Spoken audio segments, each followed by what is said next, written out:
Late night, screens glow, coffee cold, minds woke, 2 mics, 1 code, yeah. Scrolling through the chaos, headlines loud, hearts numb, then I hear that drip talk. Cutting through the hum, gem with the side eye, true stain with the data in his cup. They don't just gas up dreams, they show you how to level up.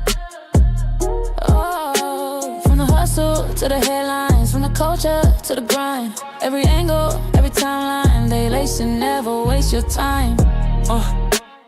Welcome to the daily drip, let it run, let it run, let it hit. Oh, tech and politics, stacking common sense, turn it up, feel it in your chest, clicking, let your future flip like describe your own ascent, every gem, every take, every tip, yeah. Oh, yeah.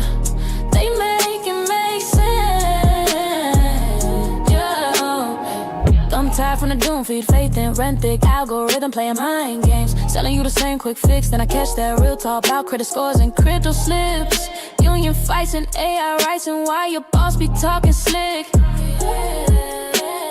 Left lane, right lane, truth rides in the same frame. If it's cap, they call names. If it's facts, they fan flames. Oh yeah. Welcome to the daily drip. Let it run, let it run, let it run, let it hit. Tech and politics, stacking common sense, turn it up, feel it in your chest, clicking. Let your future flip like describe your own ascent. Every gem, every take, every tip, yeah. They make it make sense, yeah. From your psychic to your 9 to 5, from the group chat to the bottom line, there's a late night guide through the glitch and grind. If you listen close, you gon' change your life, change your life. Welcome to the daily drip. Let it run, let it run, let it run, let it hit. Hey, tech and politics, stacking common sense, turn it up, feel it in your chest, clicking. Let your future flip like describe your own ascent. Every gem, every take, every tip, yeah. Our daily drip, they make it make sense.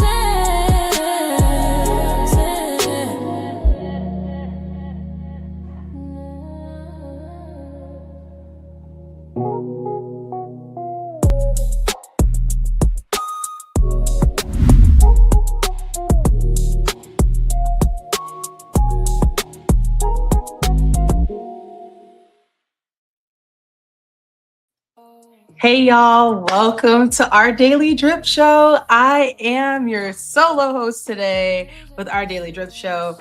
Thank you for coming and hanging out with me tonight. If you haven't hit that like button, go ahead and do that. If you're not subscribed, go ahead and do that. And if you're a little skeptical, just hang tight so we can get into the content so I can tell you why. So first off, I'm Jem Jones. How y'all doing? I have over a decade of tech experience as well as a few other industries, and I'm coming to you with not only just a female perspective, but a little bit and a lot of bit of my experience as well. Make sure y'all drop some drip in the comments. Let me know where you're from. Let me know if you have any comments about what we're talking about. We're gonna do a mix of politics, news, media. You just never know. Plain Dame is not with me tonight, but he will be back next week. So there's no other housekeeping. Wait a minute. In the background is the producer, Cash is Paid. Shout out to the people Cash is Paid. What up, everybody? He's going to help me keep things going and flowing, and a few remarks. Oh, you go ahead. You go ahead, continue. Here and there. That's it. All right, y'all. So listen, we're going to get right into it. Something strange is happening. Policies around birth, life, and let's talk about death. And all these things are shifting at the same time. So we're going to talk about pregnancy.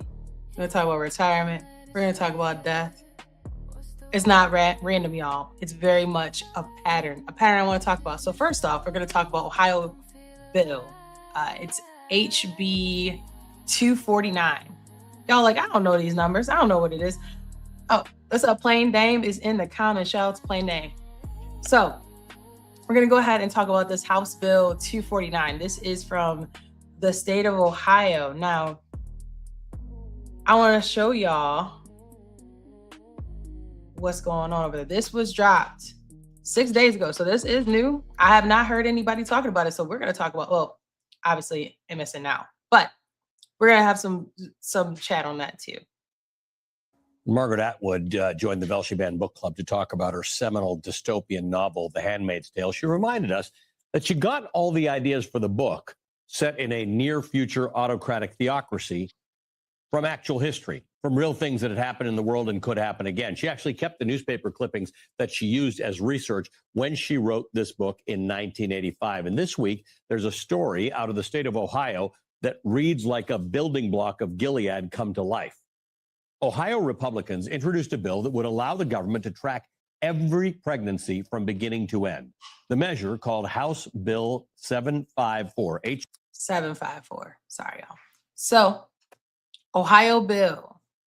Now, he talked about Handmaid's Tale. I don't know if y'all read that in high school. I did. Basically, women who didn't follow the plan of what needed to happen in like a high level situation. I'm not gonna get in the crevices of like why and who and all those things, but if you are not following the plan, then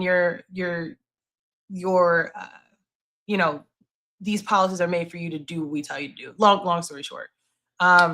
This was around the same time of what's that book where they had to wear the A?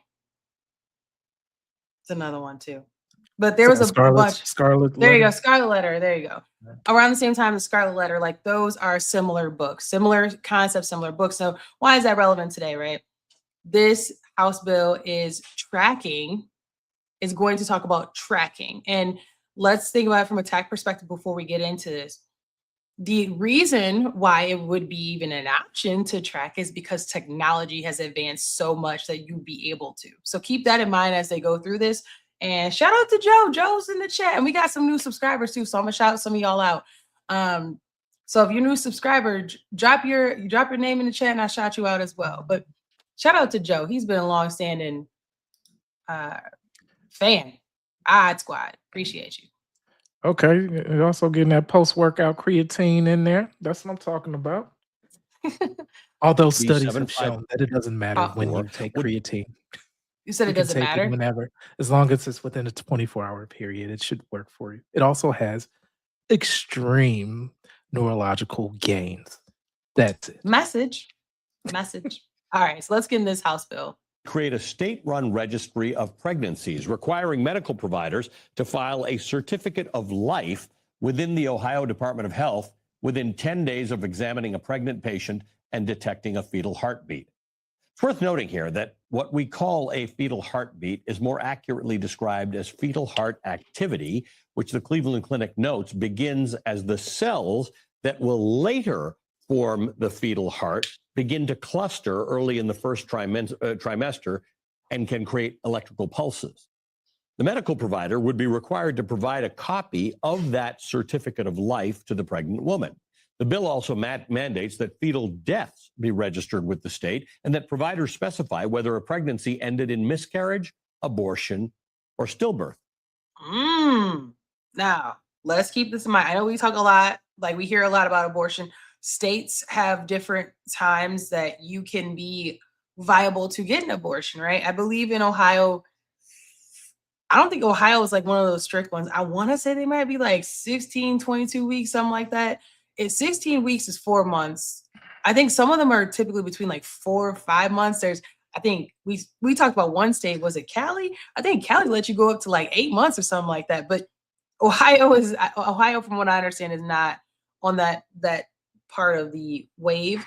But we're talking about 4 or 5 months, right? Like somebody could miss their cycle and, not know for a couple months. At the end of the day, like previously to this, and it's not a current law today, but in current state, if that were to happen, you go get an abortion if you want to, and then nobody knows. But according to this, let's say you 4 months, it's legal, but we're going to still make a death certificate and we're going to track that you had. Oh, they're making death certificates? And that's a precursor correct. to making That'll it be illegal. correct. Yeah, and then But I want to, before he gets into this a little bit deeper, miscarriages are, I think they say it's like every 2 out of 3. It's a high percent of pregnancies are miscarriages. But this also says we don't really care if you wanted to get rid of the baby or not. If that if that fetus dies, if anything with a heartbeat no longer has a heartbeat, we want record of that. Period.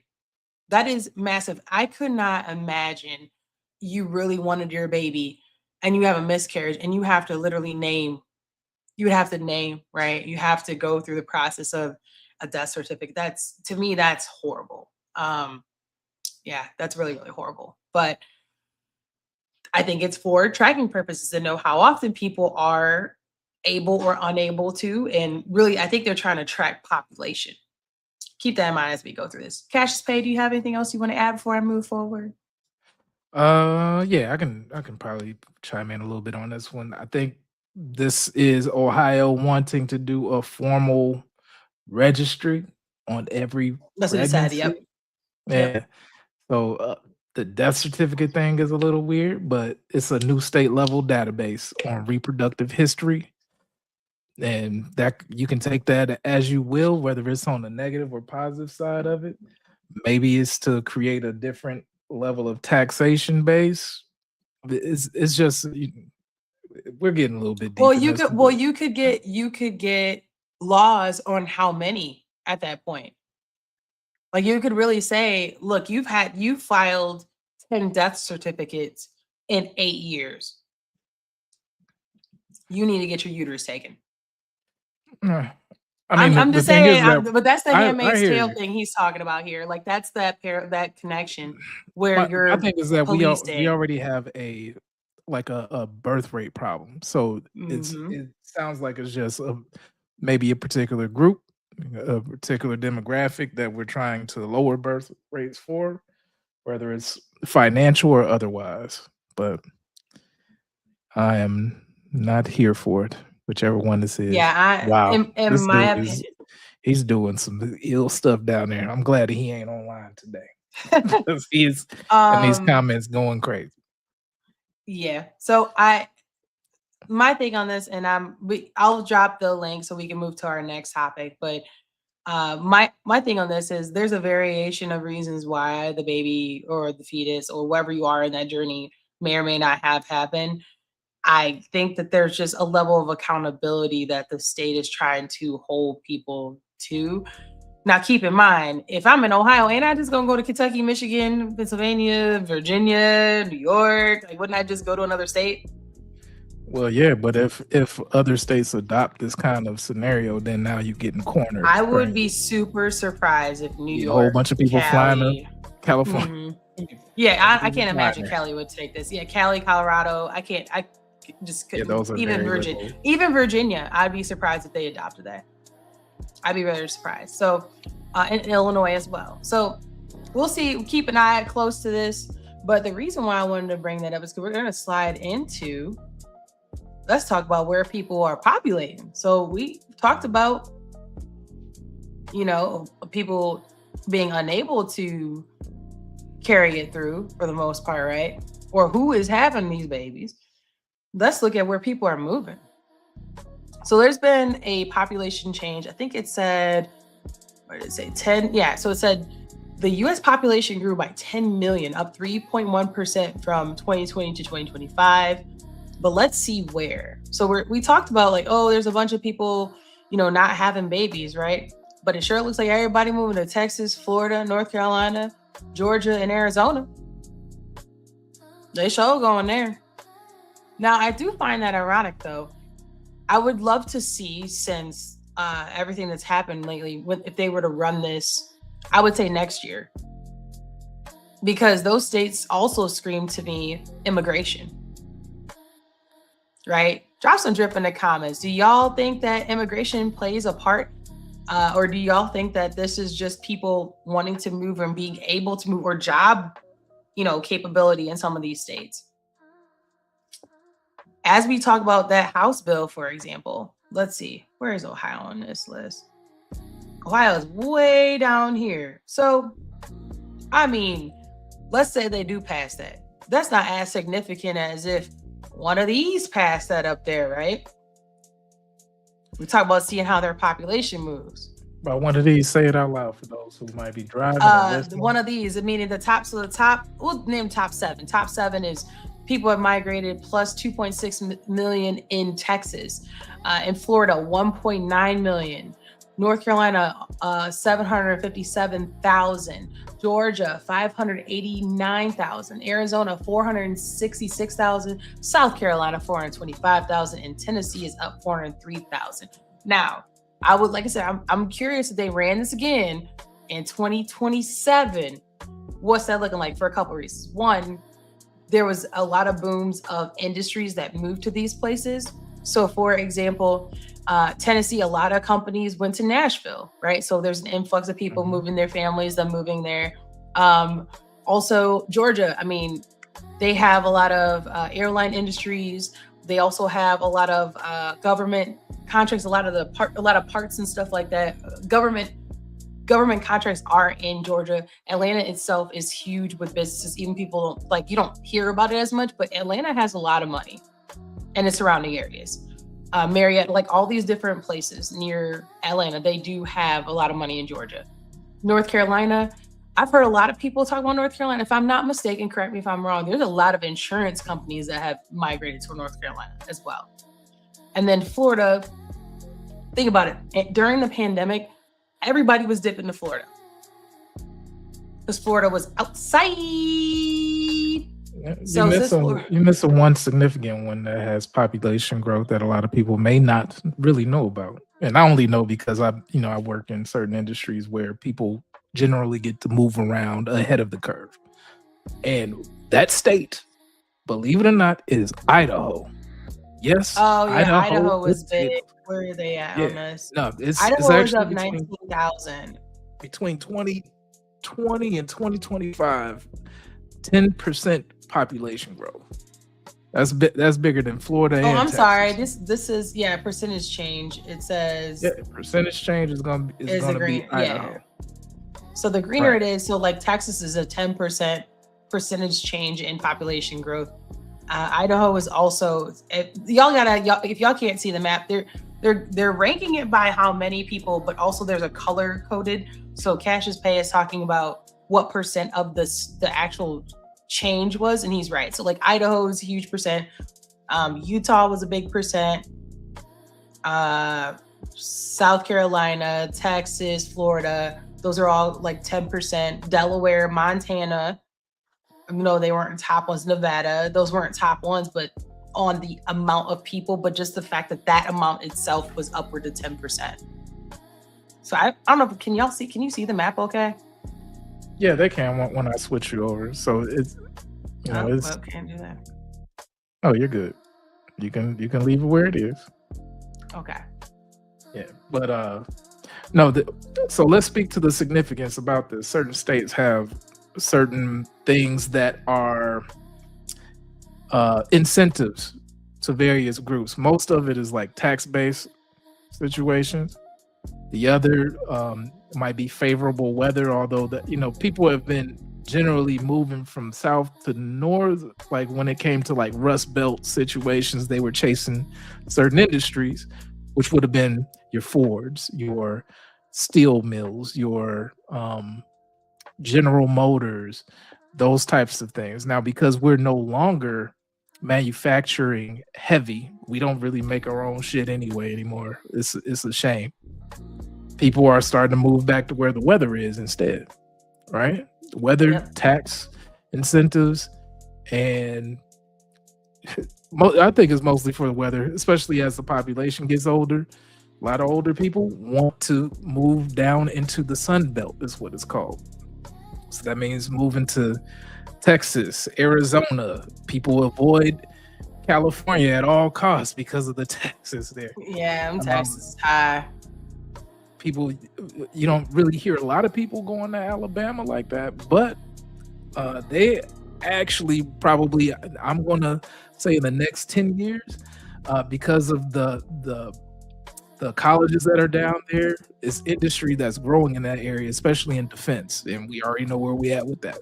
So that those areas, Huntsville, Alabama, stuff like that, is probably going to grow. And I think that those might be the places to start looking at once the taxes, or they find initiatives and incentives for industries to move there when they're ready, right? And that's more so Bible Belt than Sun Belt, is what they used to be called, right? Yeah, also the land. Shout out to Plain Dame. Yeah, the land also is cheaper in a lot of these places as well. So we're gonna pivot a little bit as we talked about who's moving, right? We talked about, hey, we want people to have babies, babies, but we don't talk about death either. I know it's kind of like a crazy kind of segue, but you'll see why. Speaking of Sun Belt, I know. Speaking of Sun Belt. Okay. But listen, so look at those states we just talked about, and look, this is called death with dignity. I found it interesting, and I'm starting to lose my voice. The states that allow this. So there are states that it's legal. There's some that are considering it, and some that are not. What is death with dignity? You ask. Well, that is the decision to say, you know what? I'm not gonna be here no more. So go ahead and take me out when I want to be taken out. That is what death with dignity is. It's kind of a newer adopted concept. And we'll get to that in a second. Is it a new concept? Oh, we'll get to that in a second. But I want to talk about the states, because we were talking about states. So Arizona was on that list, remember? They're considering it. Another state that was on that list was North Carolina, right? They're also considering it. Oh, another state that was on that list, Georgia. They're also considering it.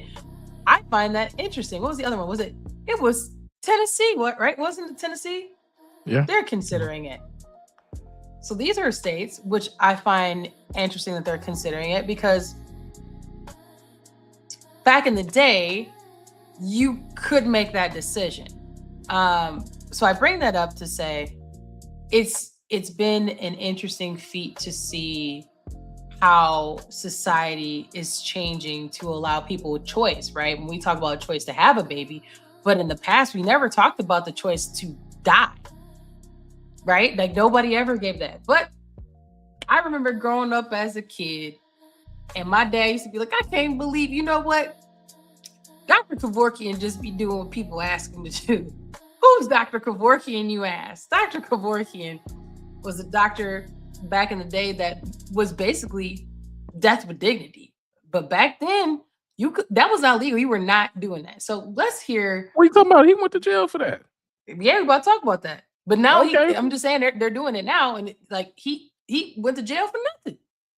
It wasn't for nothing. It was just new truths happen. That's where we at with it. It was always that. That's all I'm saying. It was always that. He just did what the people asked him to do. But let's get into that. We want to talk about people with their bodies and that we want to have the babies.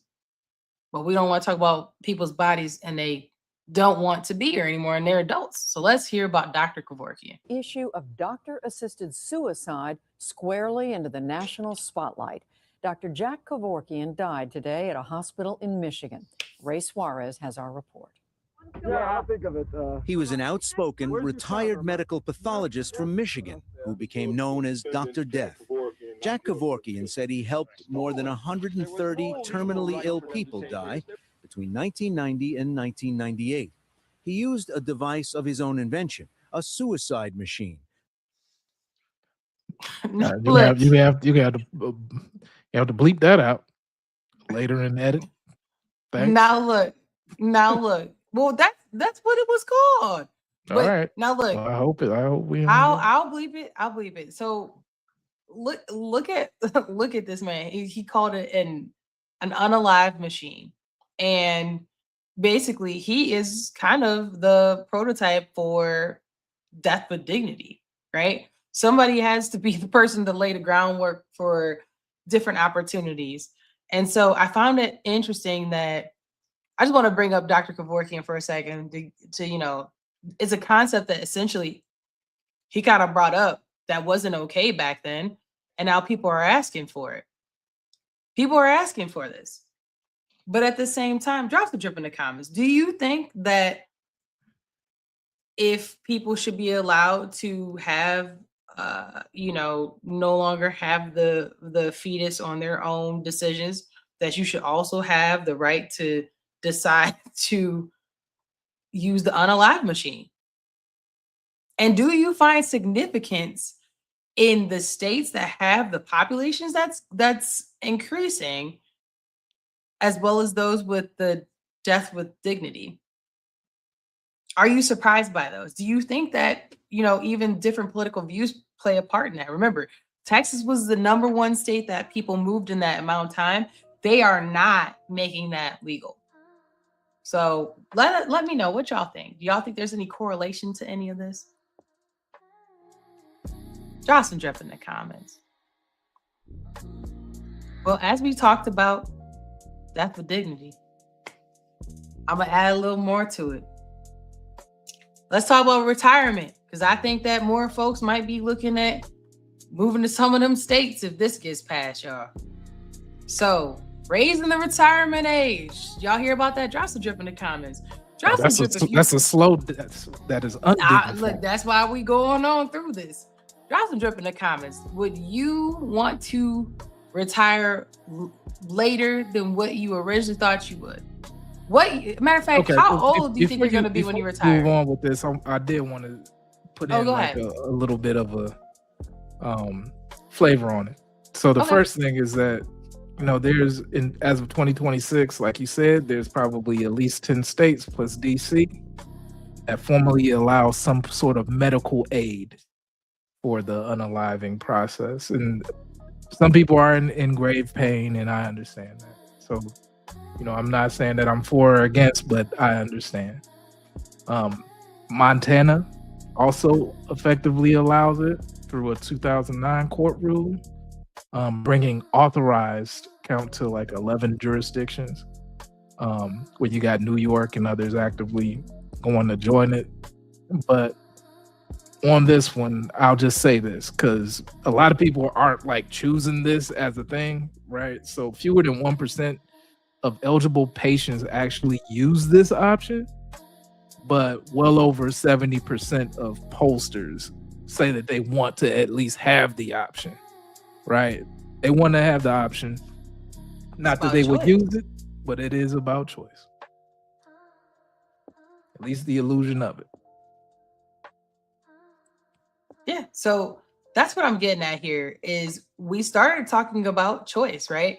And then on top of choice, there is tracking, right? Going on with the level of choice for the whole, I no longer have this fetus present, to people are moving, people are populating, which, like I said, I would love to see the numbers in about a year to see if that goes down because of immigration, or if not, maybe that's just people just saying, maybe it's not, we'll see. And then also going into how if people are being on one side, they should have the right to, decide what they want to do with their bodies. Shouldn't they be able to decide what to do with their bodies at the end? And more importantly, shouldn't you have the right to? So Joe said from cervix to crucifix. There you go. You got it. You got it. And then from there, shouldn't you have the right to retire without you being crispity crunchity? Well, I mean, you can do that if you can afford to do it. There's a lot of people that do that. Government said, nah, you gotta listen to what the government said. They're trying to propose on that, according to Elizabeth Warren. Drop some drip in the comments. Let me know. My grandfather retired when he was. Them days is done. Whatever number you about to say, it's over. It's over. He said That's it is over with. They was like, you can stay. He was like, F y'all. Nah, I'm done. So drop some drip in the comments. Let me know what age you think that you can retire. Drop that number in there. Let me know what age you think you're going to retire or that you would like to retire. Chairman, so when he ran for president in 2024, Donald Trump repeatedly promised that he, quote, wouldn't touch Social Security. And as soon as he took office, he immediately directed Elon Musk, who thinks that Social Security is a Ponzi scheme, to doge his way through the Social Security Administration. He slashed staff. He created new administrative hurdles that make it harder for Americans to get their checks, money that they earned. That is effectively a benefits cut. Now, Senate Democrats have fought back, and we have forced the Trump administration to reverse course on some of their most harmful policies, but this fight is not over. So she's going to get into, so she set the stage of basically she's saying, Donnie is the reason why I'm here because he didn't do what he said he was going to do. He's touching the benefits. And I'm going to tell you the benefits of the ones he's touching, how it's not fair to taxpayers. So let's hear what. Drop some drip in the comments. If you think Elizabeth Warren's cap, drop a cap. If you agree with her, put a thumbs up. Social Security Administration is still facing a customer service crisis, and the Trump administration and the Republicans are still looking for ways to cut Social Security. So their current approach is make Americans work until they drop dead. So just listen to what Trump's appointees are saying. When asked about raising the retirement age, Social Security Administrator Frank Bisignano said, quote, everything is being considered and will be considered. Mr. Adcock, you are a Social Security expert. How would raising the retirement age affect Americans' benefit? Now, before she get into that, she's about to get into some numbers. So I want you to think about the numbers that she drops, multiply it by the years that you think would be the gap. Because I think they're looking towards like this around like 70. So whatever number you have, and I say, oh, what year, how old do you think you're going to be when you retire? Take that minus the years of 70, and then take this number she's going to give you and multiply it by that. So if you think it's 5 years, take 5 and multiply it by the number she's about to give it to you. Well, simply put, it's a benefit cut. It doesn't matter whether you claim Social Security benefits at 62 or 70 or how long you live, it's a benefit cut in any way you slice it. And so for every year you decide that you're going to raise the retirement age, you're taking about you're losing $24,000 of income for every year. $24,000 a year for every year that you work with raising the year. So if your year is you retire at 62, if they took your 62 and said, well, you about to do it to 70, that means that's 24 grand by 5 that you would lose in benefits is what the math is saying. Yeah, effectively what's going on is they're going to be pilfering from both ends, how this looks like from my perspective. People are getting chronic diseases earlier in life anyway, right? Paying into these, we'll say these pools of money, and the less people, as you increase the age, and people, are dying in late 60s from different chronic diseases, et cetera, et cetera. It leaves more money for others, especially as we start getting into higher level incomes and stuff like that. Because it was Social Security credits that people pool in to the pot. So it is definitely looking like a Ponzi scheme the way that it's going. Yeah, I mean, also, and I'll let him talk, but I'll add this little bit. To me, it's pushing, you need to save for your own retirement. That's what it seems to me, is that you need to go make all your own money to take care of yourself than thinking that we're going to pay for you. Well, if that is happening, then it's essentially just an extra tax. And so I don't need that then. Well, more so, and to me, I think of it as like, imagine the money we give you for Social Security is like a refund check. Like it's not anything. It's not like you're going to live off of this. It's just a little sprinkle. Go buy something nice. Like, but whatever other money you had in our IRAs, 401k, stocks, investments, that's what you live off of. This right here, this is a little, that's a little put some money in your card. Don't live off that. That's what that's telling me. Dan brings up a really good point. You have to retire you at this point. Basically. Especially because families used to stick together as well. Grandma, great grandma would be in the house and people would take care of them in their time of need because they took care of them when they were babies. That's no longer happening. We made a complete industry out of shoveling our elderly into group homes and having them, pass away on a cot somewhere versus being in the home, having a longer stint of longevity because there's life around them. I'm a big believer in this, that if you have someone elderly, you need to keep them close because you keep them young. So we'll go off into that. I'm going on a tangent here, but all right, I'll play a little bit more and then we'll get to our next topic. But then in your future benefits, for every year that it's increased, you're losing about 7% of your benefits. So raising the retirement age on Social Security by 1 year costs $24,000, and over your lifetime is about a 7% benefit cut. Is that for each year? For each year. Yeah, that's right. For each year. So because some of the proposals that are being discussed would raise it from 67 to 69 or 67 to 70. So if you go to 70, if you do the math, how big is the cut? Well, the math ends up being, it's a 20% future cut. A 20% future cut. Right. Okay. Yeah. So Frank Bisignano is not alone in this. After the Republicans blew trillions of dollars on a tax cut for their rich buddies in. So we can stop before she get on her tangent. We know you don't like Doge. We know that you don't mess with Elon like that. We know that they trying to figure out where they're gonna move this money.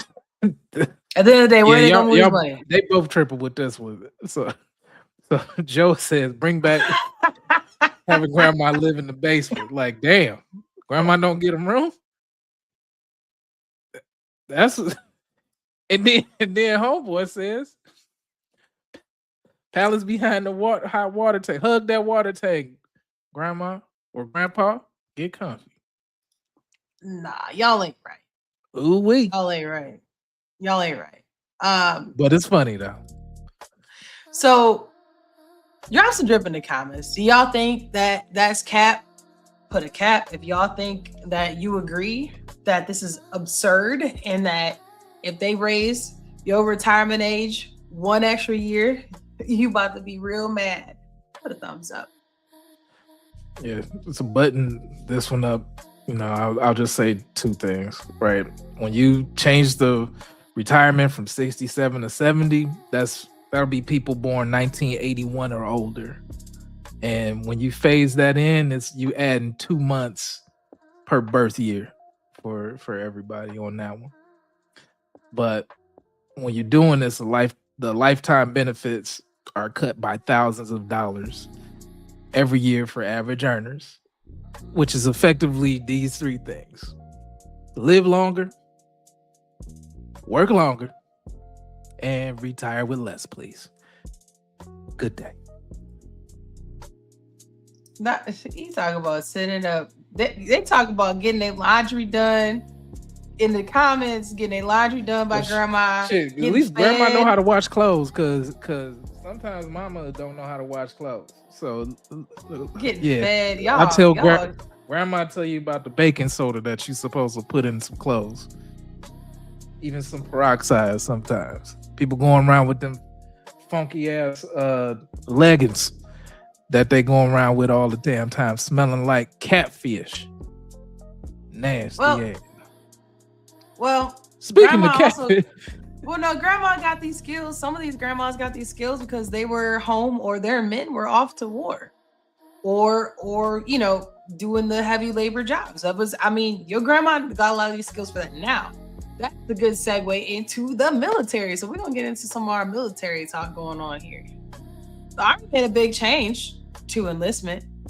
What age do you think that the oldest you can be in the military is? Drop us a drip in the comments. What age y'all think it is? I'll wait. Well, they said, listen, it used to be 34. Come on over at 42. You all right? Come on over here. Come on over here. You had to be at basic training before you turn 35, but now you got till 43. Go ahead and sign up for your boy. Heg says, he said, sign up for your boy.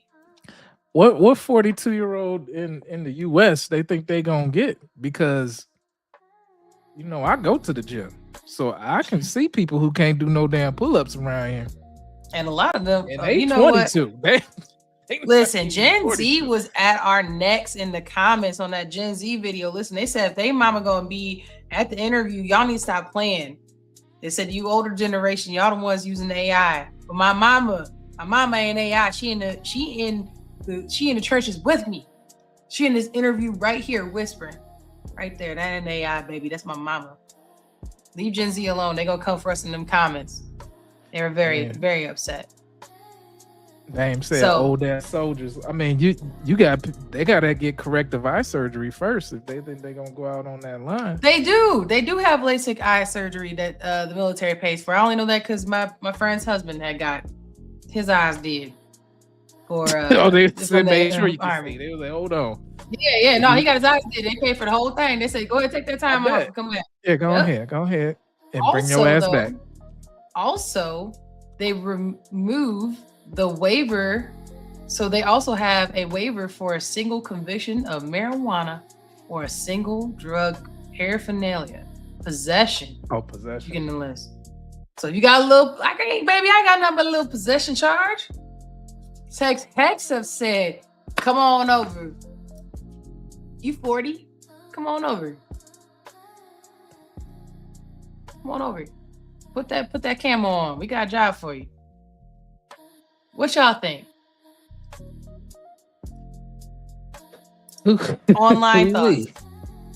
Online thoughts. A bunch of people are bringing up millennial trauma. Boomers weren't quite done with the effing over millennials. So millennials are like, so listen, I already can't get no house. Right. You boomers is gonna tell me, look, I'm too old to go, but you's a punk if you don't go. What? They would have told me to go. I would have went. But it's like, get your young old ass out there with that gun and go get some shit done. With your young old ass. Please. And then try to get this GI Bill when you get back. It ain't gonna work. Good luck. Right.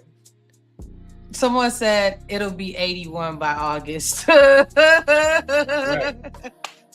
Also drip in the comments. Do you think that this is a good thing? Do you think people wanted to enlist and because they had a little charge, or they're just a little too old that they couldn't get in? I got a quick little story. It's real brief.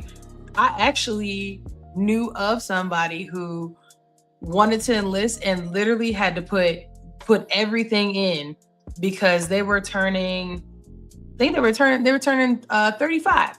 So they had to get through the boot camp and the training and all that before they turned 35 so they could be in the military. They would have been like a officer or something like that. Maybe they were 35. I can't remember how old they were, but they were whatever age it is to be an officer, and they had to pass the test and all that before their birthday. Now, did they have like their college degree first and all that? So they were just trying to get in, sneak in real quick.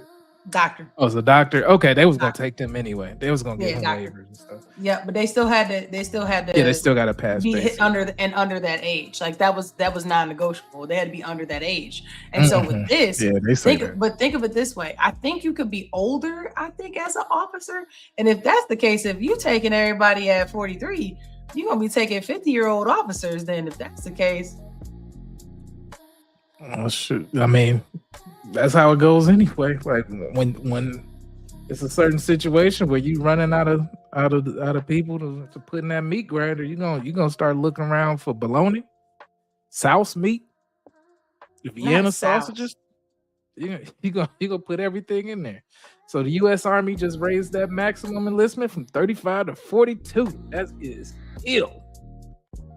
In some cases, with updated rules, it's gonna come into effect April 20th, 2026. That's right around the corner. Sure is. But Yeah. we got to keep in mind, what does the world think about the U.S.? Maybe that's why we need to make sure we got more bodies, more buy-in. Maybe that's a part of Make America Great Again, is people having more people really believe in being a part of America. Like historically, going in to be a part of the military is like, America type of thing. So who knows? Maybe that's part of the whole bigger picture. But let's hear what these UK people, these are some UK reporters, what they got to say about the United States and some of the things going on. I think this is interesting for me to hear, at least. Nearly a year ago, we were covering the NATO summit. And at that time, NATO countries were falling over themselves to please Donald Trump. Mark Rutte was pretty much lecturing NATO about how they needed to do more. This was the summit famously where he ended up calling Trump daddy. Daddy, of course, had to swear at those naughty countries. And this was just after Trump had struck Iran for the first time and declared that he had obliterated Iran's nuclear capabilities. I think that was 6 months into the Trump second term, where Europe was saying, well, he has got a point. We haven't spent as much as we should. We can't be dependent on America for all our defense forevermore. All of NATO was coming together, and well done, Donald Trump, for showing us the path. 6 months later. Okay. So she gave some context of when Donnie got in, what were they willing to do? What were their perspectives of the United States, of Donnie? You know what I'm saying? Like, oh, yes. Do what you want us to do. Now, listen to how she starts speaking about the United States and Donald Trump from moving on. Donald Trump is talking about invading Greenland at Davos. They don't really know what to make of that. He's already kidnapped the president of Venezuela and his wife. They don't really know what to make of that. He clearly hasn't ended the Ukraine war, which he promised to do on day one. They don't really know what to do with that. And here we are in March with a full-scale war in the Middle East that he has started. And I think this is the point at which Europe's saying, hang on, we've kind of played the game. We've gone towards his demands. We've pushed our own defense spending. We've actually managed to find accommodations to what we thought he was asking for. But fucking hell, where does this end, right? Because if he's still going to talk about invading Denmark, if he's still going to go in and start wars, if he's still going to go in and kidnap heads of state, what is the role of NATO in any of that? Why? She asked some good questions. An accomplice. That's what we. So we went from, oh yeah, we'll do anything for you, Donnie. Go, rah, let's go. Then he pulled up and was like, yeah, I'm about to make stuff work. Hold on. You taking people? What did you take them out of it? He taking people. What you mean? You just gonna drop. What do you mean you gonna take Greenland? What they do to you? Nothing. You just want it? So yeah, we're gonna stop them, right? Yeah, we're gonna go in there and we're gonna make them go and bow down. Yeah, and then I'm gonna get my gun and hold on. What? We ain't say all that. I don't care. And then he like, I don't care what all you didn't say.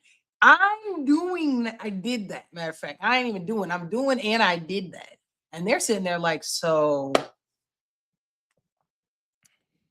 We praised you with positive reinforcement at the beginning, and you just said you didn't.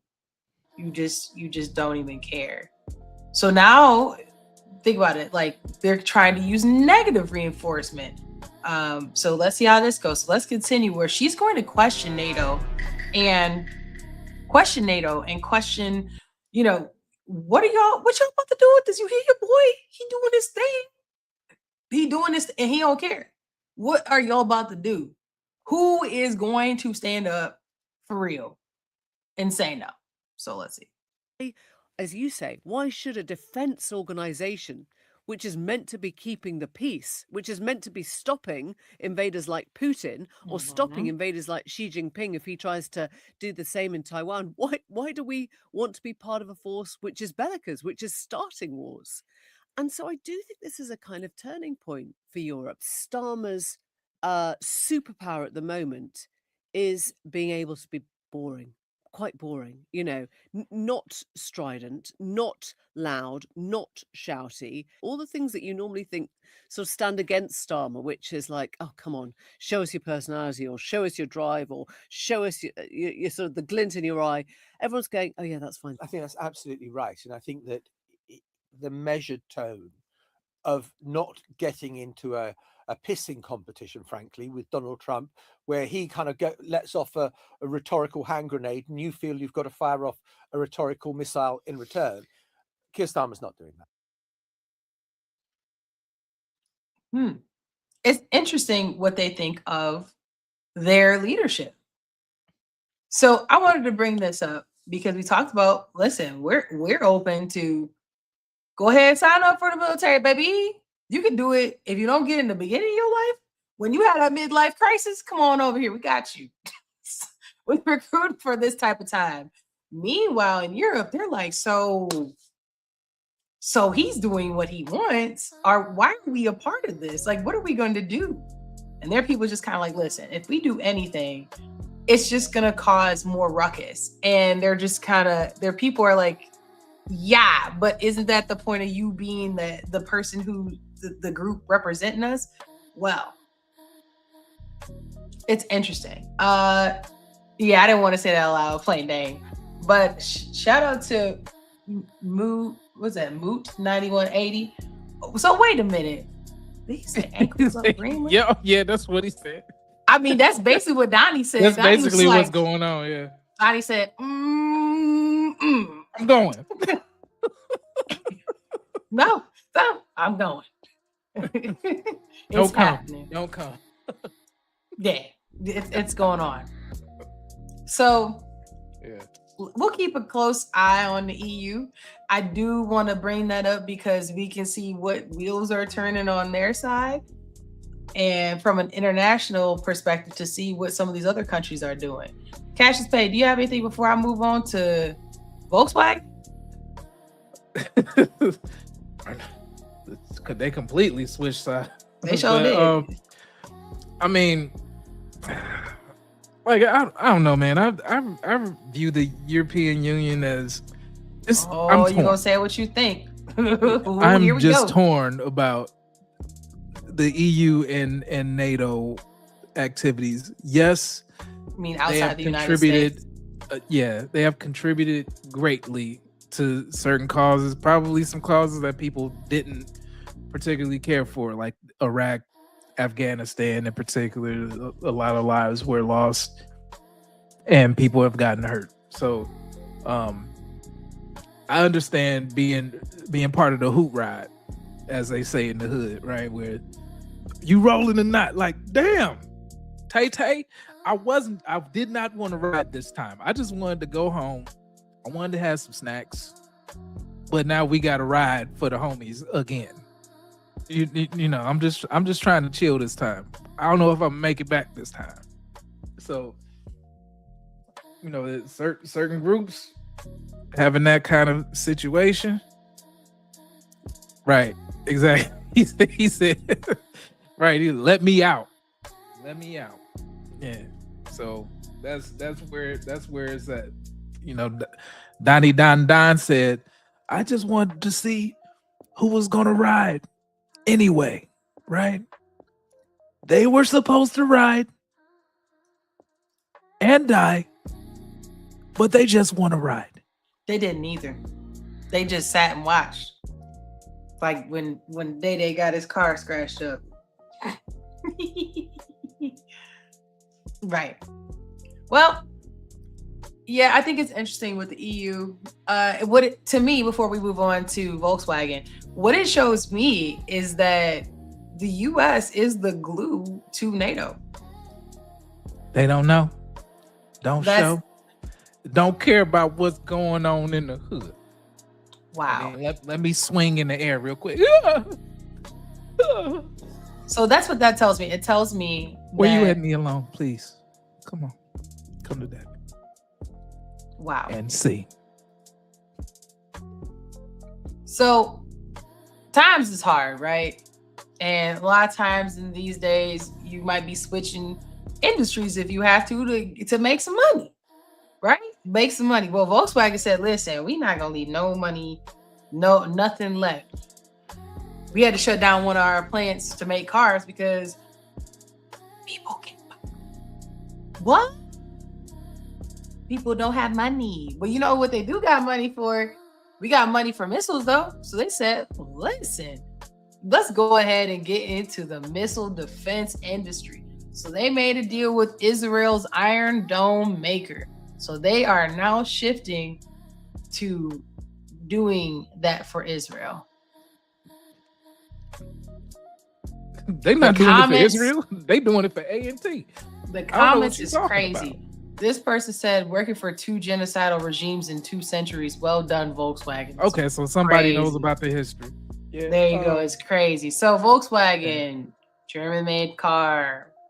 You didn't know. Well, actually, I mean, it started out as airplane makers, right? So I mean, it's just war activities, you know. So a lot of people fabricated different things at the time. You make what the businesses are looking for. So somebody got to make it.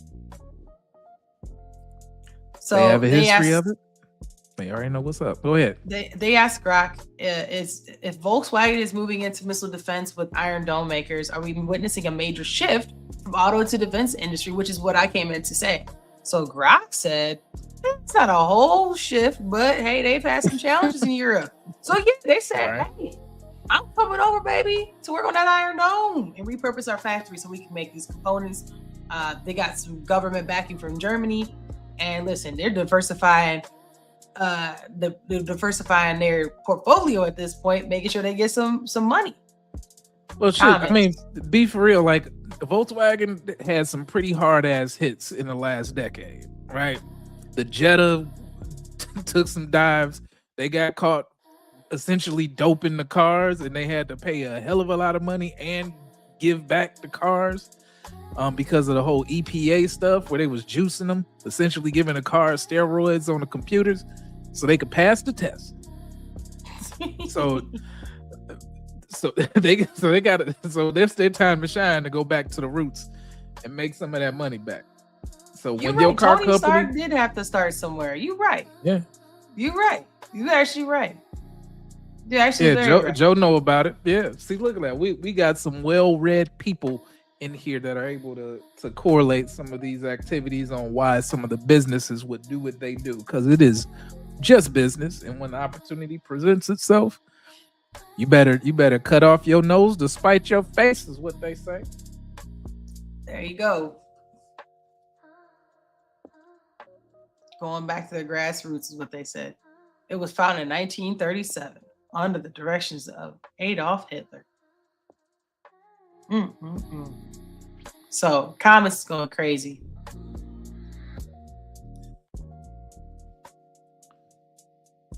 When your car company wants in on missile defense, you know where the long-term money is. That's all I'm gonna say. What diesel mileage lawsuit? I don't know nothing about no diesel mileage lawsuit. I just high level explained it where they had huge recalls. Essentially, people got to drive their cars around for free for like a year and some change. So that was one. They didn't have to pay for it. Then they turned it in essentially and was able to have another free car. So yeah, they lost a lot of money globally for that one. Everybody was in on that action. I knew a couple people that had 2 Jettas, and they went in. They went in. Yeah. That is a great segue on losing money, because we're gonna get into actions have aftermath. Let's get into your boy. Let's talk about Meta, because you sure don't like the metaverse so much that they are shutting it down, like you said. But they had already put $80 billion into the project. $80 billion, y'all. You can't make fetch happen with them floating half bodies. But let's go. Since 2020. So it's not being completely shut down, but it's pivoting its focus towards AI and mobile first experience. Yeah, okay. So if anybody following what the hell Meta doing, don't do it. Because that's already letting you know it's about to bomb. That means that there's this gonna is be funny. a slow 80 death. billion said 80 billion to look like that is crazy. Yeah. I had a meeting with a dude that he showed up with that damn avatar, right? I'm like, what the hell you got going on? He's like, I got my headset on, I got my VR. I said, what the fuck are you doing? I'm working at the same time. I'm being productive. I was like, dude, you floating with a half a damn body. What are you doing looking like this on my screen? It's extremely. I'd rather you just go off camera, please. Because I was like, you gonna go on camera? Because it was a one-on-one. And he popped up with that shit. I'm like, oh, you a bastard for this. I didn't say it out loud, but I definitely thought it. Like, what? Oh, You being funny. weird as hell for what? Well, I have 9 screens up virtually, so I'm working while I'm talking to you. Like, no, you playing around with this goddamn VR headset that you got going on. Look at his face though.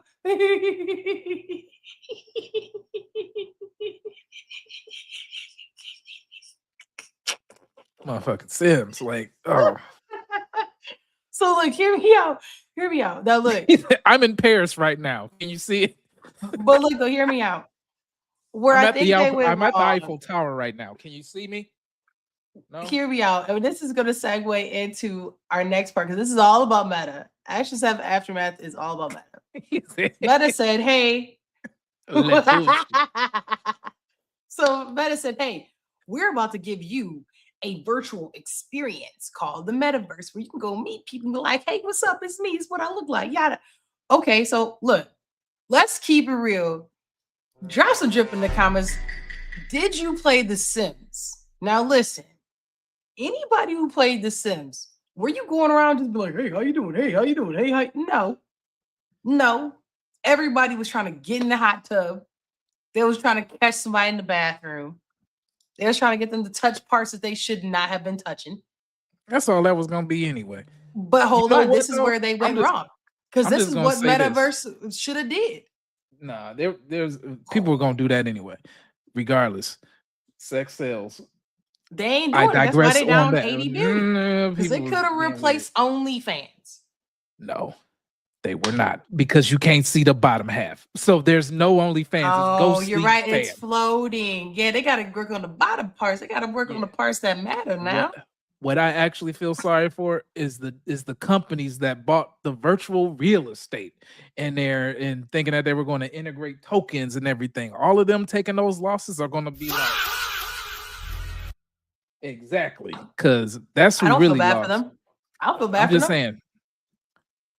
Yeah, it's just bad. Well, I knew they weren't gonna make fetch happen with that when they put on them damn glasses, and I was like, this is terrible. Like, what are you doing?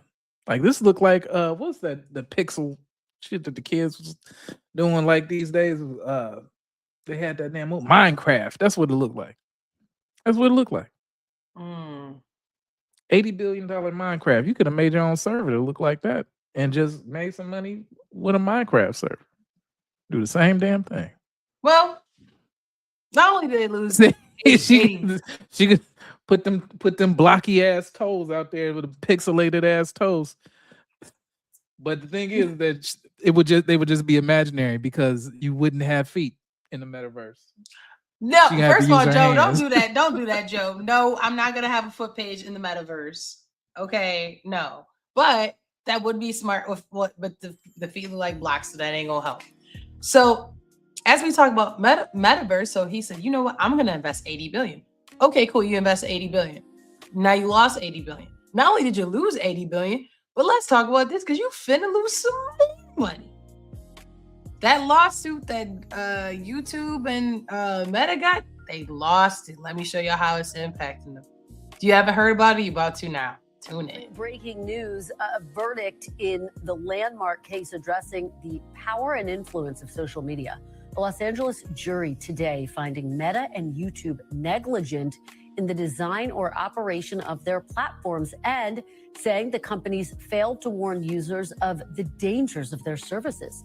The jurors found that the tech giant's platforms harmed a young user with features that made her addicted and led to mental health problems. Toe cams. So this is somebody, there was three, I believe there were three young women. One is currently an adult. The other two are still minors, if I'm not mistaken. And so the lawsuit was one had like body dysmorphia. The other one had an addiction to just social media screens and so forth. The other one had like it was around mental health issues of self-esteem and how you see yourself and how you view the world. Like actually saying that these companies have basically shaped their vision of the world, and because of their targeting, they are directly the root cause of these mental health issues they have. That was found to be true. So that is this case. You got anything, Cash, to say before I move on? I'm gonna play some more. I'm gonna play it more, but not like move on to something else. So you too old.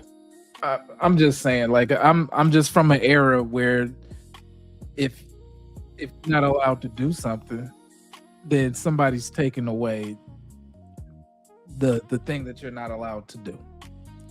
So what you saying? Their parents just stepped in and been like, "Listen, you over here jittering. Like, you need to go lay down." Like, I'm gonna take your tablet away. I'm gonna take whatever phone away or whatever. No, because no. Yeah, and I pay the bill, so yeah, because you see them videos. Well, I'm just saying, like, then don't get it for them. If you see the long-term ramifications of these things, you can be a parent. You have the right to parent your children. You have a right to not buy those things. You have a right to have an independent mindset, maybe even a growth mindset. Let's go into that. You can have a growth mindset too, and not play victim to everything. Protect your neck. We gonna go. I'll play a little bit more of this, and we'll have a little more of a discussion, and then we'll move on to the last part of the Meta files. The trial, which included testimony from Meta CEO Mark Zuckerberg, was the first lawsuit of its kind to go to trial. In separate statements, Meta and Google, YouTube's parent company, saying they disagree with today's verdict and plan to appeal. Today's verdict comes just one day after a jury in New Mexico ordered Meta to pay $375 million after determining that Meta concealed what it knew about child sexual exploitation on its platform. Meta says it plans to appeal that verdict as well. Joining me now is Jacob Ward, veteran. All this money going all over the place. Zuck, like, listen, I'm about to go in that bunker today, baby. What is going on? Y'all coming for my money. They got insurance to handle that, but his insurance rate gonna go up. So Definitely. Another reason why they got the guilty verdict, they didn't get into that quite yet, is there was someone who used to work for Mark Zuckerberg in the Meta offices, and there is direct evidence, from what I understand, where the person said, "Yo, if you keep doing this, you about to have kids addicted, B." And allegedly, Zuck was just kind of like, "It's a business." Oh yeah. Then he accepted the risk. Roll that. He said, "Roll it, baby." What you mean? I hope they got that mommy and that daddy, because it sure ain't me. Right, I'm not your daddy. I ain't having it. But that person right there had to be basically a whistleblower. Like, listen, I came with the details. I explained this is a risk. These are other things we could do to not make the company at risk, and is negligence because someone brought it to them with the risk and information. They were like, "Not my baby, not my problem." Negligence is different than calculated risk. And what it looks like is that the jury recommended $6 million in damages for one of the plaintiffs. And it's like what 70-30 Meta to Google on that one for malice, oppression, and fraud. But when you think about it, I think they came out because 6 million to one or a few. What they're going to try to do is try to stop precedent. They're going to appeal because they're not going to want to have a class action thing happen. But for this, I think they came out pretty good because I think they made a little bit more than 6 million, especially over whatever the time period is supposed to be. Well, Zuck gonna have to get that money somewhere. And y'all already know what they do. This is where they finna get that money. So let's go ahead. Let's hear about it. More layoffs at Meta. Mackenzie Sagalis joins us with the details. So what's happening there, Mackenzie? So, Sarah, we're hearing from a source familiar that Meta's planning to lay off several hundred employees today across the company. BI was the first to report that those layoffs were imminent. The company is chalking this up to a regular restructure, adding that some are being offered other roles, though relocation may be required. And the cuts are coming one day after a New Mexico jury ruled against Meta. This was. They took our money. They said they're not taking it from my pockets. They're taking it from EO pockets. No, I said let's check and see how many people got shares and still here. Hey, yeah, I remember you, Ted. You had that idea talking about Flo Nass. Oh, okay, Flo Nass. You're fired. Black feet. Black feet. Oh yeah, I've said that. Yeah, it was cool. Oh yeah, them big ass blocky ass headsets, huh? Oh, you said they were gonna use it at work. They was gonna float their ass around on a job, huh? Okay, how about you float your ass out of here? You're fired. Not Joe. Joe said he wanted to make a lawsuit because he said his false advertisers they had no donkeys on the. Wow. Let's continue with it. He's killing me right now. The company's first child safety loss in court, but investors shrugged it off in part because they were only ordered to pay $375 million in civil damages, a fraction of what prosecutors were looking for. But this case, it is only one front in a much larger legal fight. A jury in LA has already spent more than a week deliberating in a bellwether case against Meta and YouTube over addictive design allegations. Later this year, similar claims head to federal court against Meta, YouTube, TikTok, and Snap. And then in May, Meta's back in court in New Mexico for a bench trial that could force actual changes to the platform, including the way minors use encrypted messaging. So I have heard that they're already going to do the end-to-end encryption removal on the DMs on Instagram. So that way they can use AI to target ads to see what you're talking about in the messaging to start ad targeting. So well, that's for money. It's not for safety. It's definitely for money and not for safety. But they finna get their money back one way or another. Is all I'm bringing up with this is that this is the journey that we are seeing Meta on. Meta said, hey, this great idea was $480 billion and we got all the money. And back then things were good, right? 2020, 2019, it has a couple dollars, you know. Then the Rona hit and people were in the house and like, yo, we really got to get this off because people are going to be inside. So they tried to build that out and then it went. Well, unfortunately, when it went, right? The economy's not doing the greatest, right? Inflation is high. And now you getting lawsuits pulled, just coming out your butt, just lawsuit. Where y'all think they gonna get this money, baby? They getting it from you. If you work at Meta, they getting it from you. So my thing is, if you work at Meta today, baby, be ready to not work at Meta tomorrow. Because what they just told you in that last video is that there are more lawsuits coming. And I would challenge folks, not telling you to do anything, telling you not to, but I would challenge folks to just look into how often was there a substantial amount of money that had to be relinquished from the company, and now all of a sudden, AI is taking jobs. We just need to run more efficiently. We overhired. Or did you get oversued? Or did you owe somebody? Both things could be true at the same time. So. I'm just saying, if you are worried about your job or you're wondering, could it be, Take a look at some of these lawsuits. Follow the money. Follow the money. Or lack thereof. Because I'm sure that Meta wasn't making a damn dollar. They early adopters of those headsets, people started seeing, ghost ass floating around. It was like, this shit is whack. And then I'm out. That's pretty much. No, you was gonna have to put some coochie up there. No, come on. I'm saying you were going. I'm being real. You was gonna have to do that because, like I said, drop some drip in the comments if you played The Sims. Drop some drip in the comments if you played The Sims to not have any kind of sexualized interaction. Like if you didn't, I'd be surprised. And but people I would who played say The Sims had control issues. They wanted to control whole groups of people and what they did, feed them and stuff like gigapets. Y'all a bunch of weirdos. But I mean, you can do that in the metaverse. But like I said, the aspect that's missing. No, is you show up to the human. metaverse and is somebody with a clown face, somebody with a donkey face, and y'all playing Pinochle and other virtual card games together. The same shit you was already gonna do online. You playing virtual chess, but y'all got on sweaty ass goggles that's 4 pounds in the front of your eyes, and when you get off the game, you got neck pain. You ain't even did nothing for the next strain. Well, all right, y'all.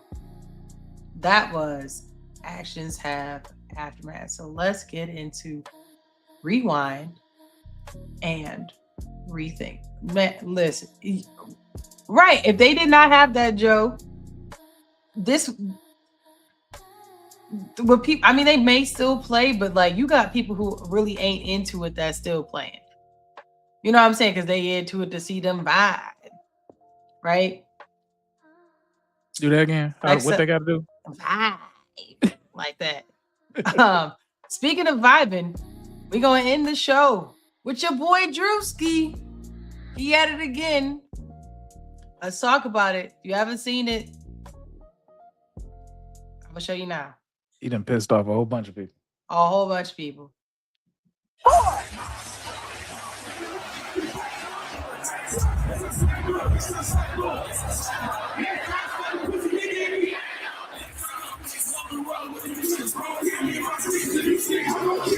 War is raging in Iran. We're praying for all the soldiers and troops. That's great that you're praying, but how about all the kids that died when the USA hit the towers? It broke my heart. That is the. Let me not get in trouble for that. Was the music come on? Ways have you grown closer to Jesus? I serve a righteous God. And that is why we say our prayers. And we are all his children. But when I say children, I mean like the holy, blessed Trinity, which is why I hold the Bible. This too. I don't need Meek Mill trying to sue me for that. Listen, I ain't heard nothing new from him. So never just say we heard nothing new from somebody. Don't play that music because they coming for every piece. From Chai Ice Matcha. And Bella will have all organic pop cup. Organic? Yes, everything organic.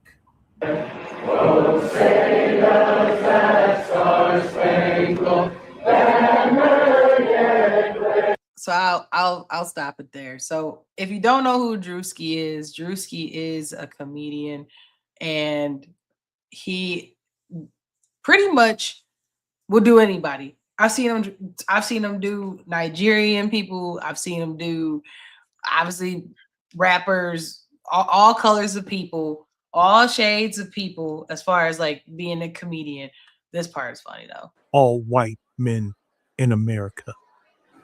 Those are the boys that we care about in this country. America is built on their backs. He's like, what? Yes. Because they are the ones who mattered most. That not the security Unfortunately, like is a wild. lot of this, it's only like gentle satire, to be for real. Yeah, but hey, That's where we're at. If we can't laugh at certain components of things, or kind of like with the whole Dave Chappelle situation, right? Key and Peele. Those are those types of Yeah, people are saying that opportunities. he did whiteface, and so they're upset about that, right? Okay. If you've seen Tropic Thunder, put a 1 in the chat. Put a 1 in the chat. If you have seen Tropic Thunder, put a 1 in the chat. I have seen it a long time ago. I personally I kind of thought the movie was dumb. So honestly, I didn't even know that Robert Downey Jr. was playing, essentially painting himself black dude. I didn't even know. For me, I just thought the movie was dumb. So that shit was hilarious. But not because of that. Like I said, at the time I didn't know. But okay, so y'all have seen it. Okay, cool. If you have seen it, do you think that it's the equivalent of Drewski? And that hold on. Put a 1 in the chat if you think that Drewski doing this is the same as Tropic Thunder. Put a 2 in the chat if you think it's different. If you think that is different, even though you've seen the movie. Because I'm going to ask you why, if you hit that 2. I want to know why. Here's my thing. Drewski apparently has a... Oh, okay. Okay, so you think it's different. 1 and 2? Okay, we got 1s, we got 2s in the chat. Okay. Apparently, Drewski got a whole white grandfather. So apparently... This is his granddad. So he does it from experience. Okay. He's very proud of it. And this is like, it's ain't like, that's looks like he's still alive. He's very much alive. And this is a new picture of Drewski right here. Well, it's Instagram. So I'm sure that is. Well, no, I meant I'm talking about the billboard. That's Drewski on that billboard. I'm saying like that's a new one. So here's my thing. Like, people would say like, well, he's kind of mixed. Like, well, that's, like, what if I have any, but I think there's levels to it, right? To me, and this is my opinion, I personally, in my opinion, think that you should be able to claim essentially that you are that lineage if you could get a benefit from that. What I mean by that, if you were to go and let's say your grandfather passed away or your grandfather was in the military, that only goes to their kids and their grandkids. It doesn't go beyond that. That's it. They go 2 generations deep. So to me, you're 2 generations removed. That's fair game. So if your grandparent or your parent, yes, because that's direct lineage right there. No different than, I believe the government usually takes a similar stance to that. In many ways to request benefits, if I'm not mistaken, like to be a Native American and stuff like that. You can't be like, it's my great grandma. Like,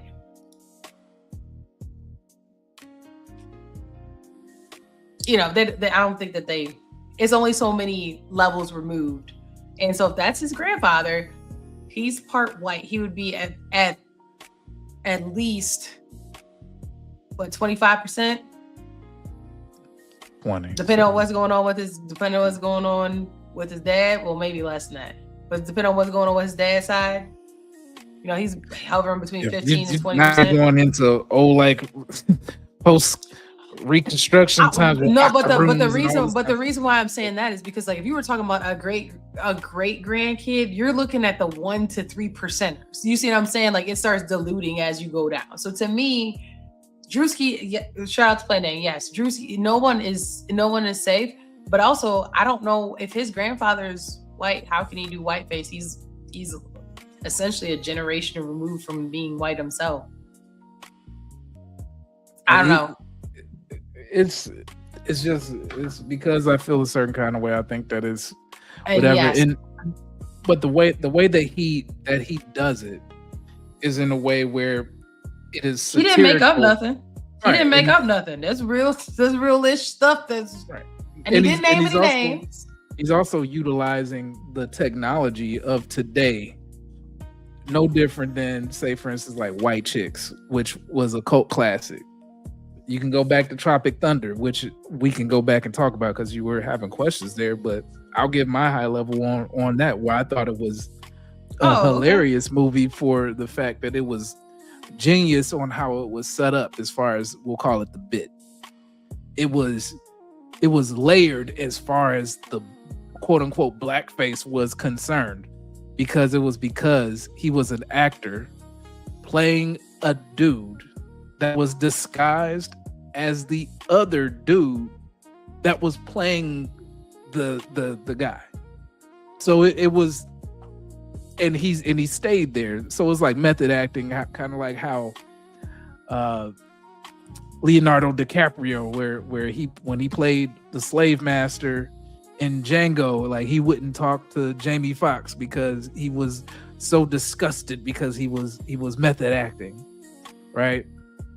Same thing occurs when you can get in there and actually play a role. Like it's also borderline insanity. Like you have to really put yourself there in another space, another mindset, another frame of mind, and sometimes another time. So yeah, I'm a dude playing a dude disguised as another dude. I want to know what know that why. conversation was like when they came in there to pitch that movie to him. Like, I'm what pretty was that sure like? He thought that Like, shit was crazy. He was like, you know what? I could probably do it. And to me, it was one of, like, everybody liked the turn Tony Stark thing, but when he first came back into acting, I thought this was a very good movie to display not only comedy, but how he can take himself there and not change character. He stayed in frame that whole damn time. Crazy. For those who haven't seen Tropic Thunder, go back and see that one. It's a couple of stupid ass scenes that I like. The one where homeboy was getting shot up, the main character is yeah. They do the slow motion where basically he had his I'm getting shot up moment with bad acting, like not Steven Seagal, even though he's a bad actor too. But Nicolas Cage, he's all right as an actor. But Jean-Claude is that over Pierre with the Look, listen, y'all don't know about me, man. Listen, I used to watch wrestling, all the fighting stuff. Oh my goodness. Yeah, but everybody already knows about that era. Bloodsport. That's what that fight. movie was. That was Bloodsport, by the way. That's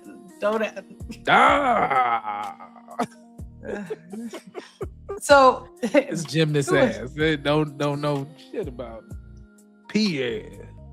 So Plain Dane put up there that I thought the whole skit was funny.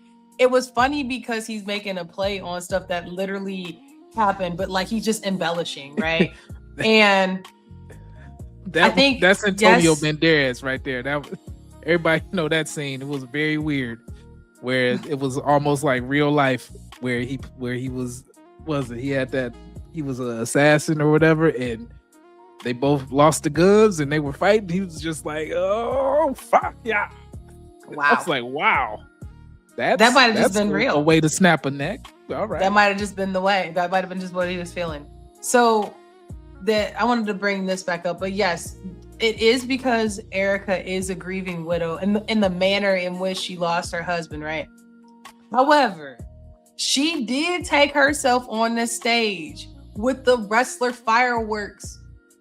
Like, and he's not the first one to do that. I saw someone do a video where she was crouched down in the Spider-Man stands and popped up on the stage and was like coming out like a wrestler and stuff. Now, she didn't do none of that. In real life, she didn't do none of that. But people have these different things that they're joking about that, no different than what he's joking about. And then some of those, he's using her as a reference to just in general, So like the organic thing, I don't know if her puppy eats organic. I don't even know if she got a puppy. I don't know. Just a But it whole, wasn't just her. because it Like, I just wasn't wanted, just her, right? yeah, He was it's talking about not just how her. the culture is.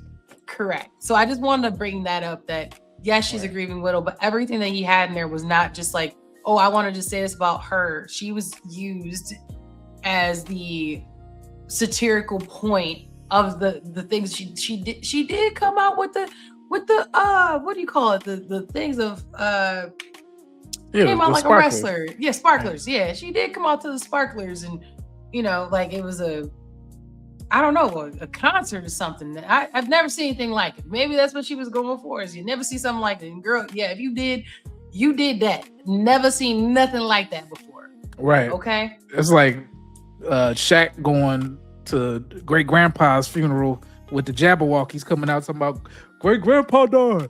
Can you dig it? Literally doing all that. So yeah, it's just a weird thing. But yeah. So let us retire. Yeah, that was all that I had. I had one more video I was going to talk about, showing a biracial couple that gave birth to twins. One's a white baby, one's a black baby, but they're twins, and genetically this can happen. I don't think we got to go that route because we already kind of splashed that here. All right, y'all. So it's been a smooth 90 minutes with y'all that y'all have been dripping with me. I very much appreciate you. Before we get out of here, though, I do want to drop some nice little late night drip for y'all. Some a little sweet. I know a lot of people have a lot of hard times going on right now. We hope that this show gives y'all a little bit of an uplift, provides you insights into things going on, but just have a little more lightheartedness. So, especially towards the end. So just want to drop a little drip to let y'all know that we're here every Friday. Come kick it with us. Tell your friends, tell your family, tell 2 people you like and someone you don't. Plain Dane will be here next week. No, Joe, ain't no OnlyFans announcement. But you Here's can my check out. feet. Can you dig it? She's getting ready to lift them toes up. So make sure y'all check out the community page.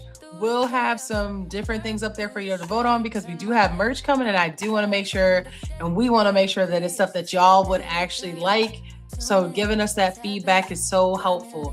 Like I said, we're here to make sure that we give y'all the news, politics, tech, just like the song. There you go. Right there. What she just said. Okay, hit that like button if you haven't yet. Hit that like button. If you're not subscribed, tell 2 people you like, someone you don't. We will see y'all here next Friday, 11:30 EST. Sometimes y'all gotta let my computer reboot up.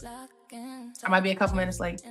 Gotta get cute. No, I'm just kidding. Appreciate y'all. We'll see y'all next Friday. Thank you, Cassius Pay, for rocking with me, and we will see y'all then.